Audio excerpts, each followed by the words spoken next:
Hello! So today is the 6th of February 2012, and today is a very important day because it is the Queen of England's Diamond Jubilee.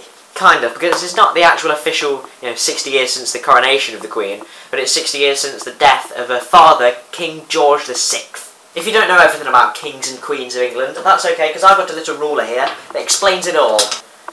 Malcolm and Duncan and Macbeth, 1040. Lullock, Malcolm III, Donald Bain.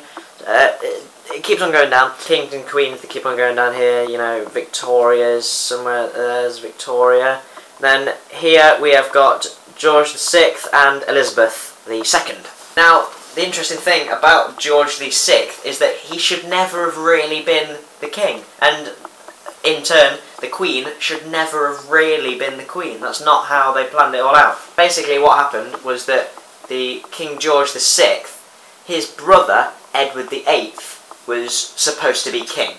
He wanted to marry a woman who had been divorced, which they don't allow with kings and queens. I think they do now, but they didn't allow it in them days. So, because of that, Edward VIII had to abdicate from the throne after only 11 months of being king. When he abdicated, he passed it down to his younger brother, who was never really... He was never supposed to be king, so he wasn't really prepared for it, which is where the film The King's Speech has come from, because he was quite a nervous kind of chap. Watch The King's Speech.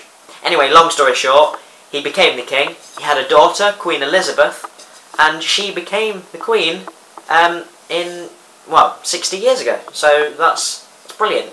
So 60 years, the Queen is soon to be the longest reigning monarch of all time. But at the moment, it is Queen Victoria, who lasted 63 years. I'm sure that Queen Elizabeth will be able to get to the 63-year mark, which, is a very big achievement, and,